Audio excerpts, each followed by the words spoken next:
You ever notice how a quiet country road can turn into the main stage for a fight you didn't even know you'd been training for your whole life? That's what happened to me and my wife, Deborah, that muggy afternoon on Highway 84 just outside Valdosta, old pine tree swing, sun already halfway down. And us just coming back from Jackson after spending the weekend chasing grandkids and drinking too much sweet tea. You know how it goes. Out of nowhere, blue lights fill the rear view. No siren, just that slow, arrogant strobe. So I pull over, keep both hands on the wheel like I've taught every young man in my family, even though my left turn signal's still clicking, ticking away the seconds like it's warning me what's about to happen. Deborah leans over and asks, barely above a whisper, why'd they stop us? I say, supposedly a broken tail light, but we both know our Buick's lights work just fine. She nods like she already guessed it, and we wait. These deputies, two of them, come up slow, one on each side, like we're a threat instead of a couple of retirees in Sunday clothes. The taller one, name tag says Riggins, doesn't bother with pleasantries, just barks for my license, registration, and to step out of the car. I look him straight on, steady as I can, and ask if there's a reason I need to get out. He just chews on whatever's in his mouth, gives me that look like he's hoping I'll argue, and asks if I got a problem following orders. I tell him I'd just like to understand why, since he pulled us over for a taillight. Meanwhile, his partner, short, stocky, all nervous energy, comes around to Deborah, asks her to keep her hands where he can see them. Deborah's calm as a stone, says, they've been here the whole time, officer, not giving him the satisfaction of acting scared. But it escalates quick. Next thing I know, I'm outside, hands on the hood, being patted down like a suspect. While Riggins peppers me with questions about where we've been, what we're doing, if I got anything illegal in the car. I tell him we're coming from Jackson, visiting family, nothing unusual. Then I say it, tell him I'm a retired attorney, know my rights, and that he's got no probable cause to search my car. That's when he laughs, calls me a smart-mouth old man, and says I should have stayed home. They pull Deborah out too, search our bags, rummage through every compartment, but don't find a thing. After 10 minutes of this circus, Riggins comes back, hands me a citation, broken tail light, of course, then heads back to his cruiser, both of them chuckling like it's a game. Back in the car, I just sit for a second, reading that slip of paper, feeling more determined than angry. Deborah finally speaks. They thought we'd be scared. I nod. They don't know who we are. She asks if I got their badge numbers. I show her my little leather notebook, where I'd written down every detail, just like I always have. She smiles, that small, sharp smile that means she's in my corner. I tell her, let's remind them who they stopped. What they didn't know, what they couldn't have known, was that they'd picked the wrong couple to try this on.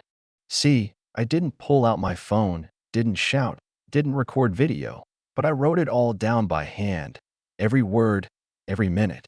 That's how I built courtrooms for a living. Document. That night at home, after Deborah had made us coffee and the adrenaline was fading, I called my old colleague Rosalind, best investigator I ever knew. Never could outwork her. She tells me she's heard Riggins' name before, flagged by internal affairs last year, but nothing stuck. I'll dig, she promises, and I know she will. Deborah pulls out her own old judge's nameplate, dusts it off, sets it next to my notes. If we're doing this, we do it right. Facts, witnesses, motions, not just emotion. That's our deal. We fight with the law, not with noise. Meanwhile, back at the sheriff's office, those two deputies are joking about it, never imagining the paperwork they're about to get. Within a week, both receive a letter stamped United States District Court, Middle District of Georgia, my complaint, filed under Section 1983, violation of our 4th and 14th Amendment rights, demanding damages and policy changes. I've got names. I've got the timeline. I've got dash cam requests in and a paper trail longer than Highway 84 itself. When court day comes, it's bigger than I expected. News vans out front, half the county inside, some to support us. Some just hungry for drama. Some because they'd seen the headline. Retired civil rights attorney takes on sheriff's department. Deborah's standing tall in her old Navy suit, looking like she never left the bench. Judge Marcia Delano presides, sharp, no nonsense, gives everybody a fair shake. The deputies look miserable in wrinkled shirts, their lawyer barely paying attention. Opening statements are all business. County lawyer says it was just a routine stop, nothing malicious, just standard procedure.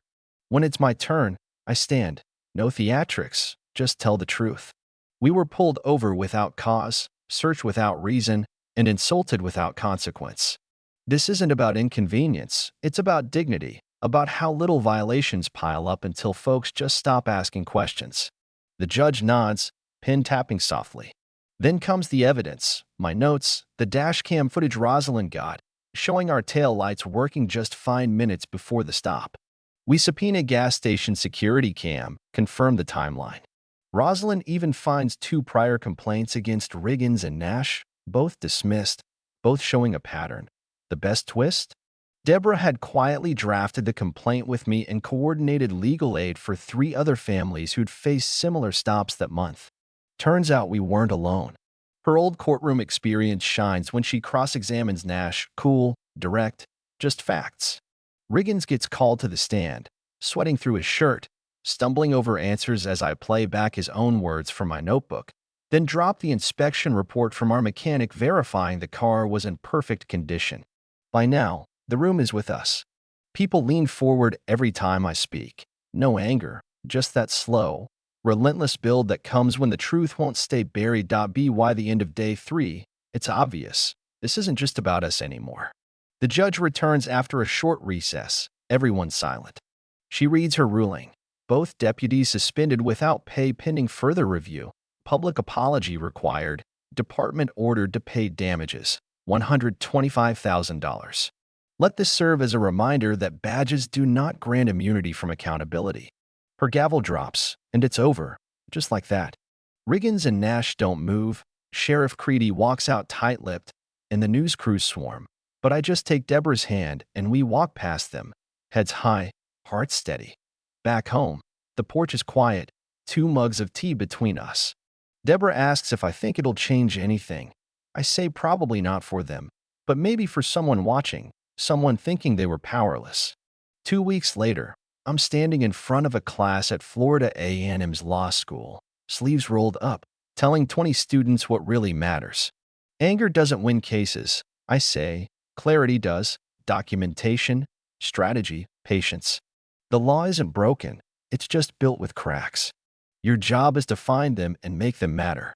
Deborah, never one for fanfare, is already drafting the charter for a new nonprofit, Gideon South Legal Aid, offering counsel to people who get targeted just for looking out of place in the wrong town. We're not trying to fix everything, just making the field a little less tilted, one case at a time. The verdict ripples out, podcasts cover it, law students start writing us, Sheriff Creedy ducks the press, and Riggins and Nash suddenly aren't so smug anymore. One Saturday, I open a letter, handwritten, no return address. I watch what you did. I'm applying to law school. I hand it to Deborah and she grins, that proud, tired grin. You know, folks always say the law is blind, but maybe it just sees what it wants to until someone makes it look harder. That one traffic stop, it wasn't just about a broken taillight. It was about drawing a line in the sand, for ourselves and for the ones coming after. We didn't win by shouting or by vengeance, but by reminding the system what it was supposed to be: fair, accountable, human.so. If this story hits you somewhere deep, don't just let it pass. Talk about it. Share it. Argue over it. Use it. Because silence never changed a thing, and maybe, just maybe, stories like this one will.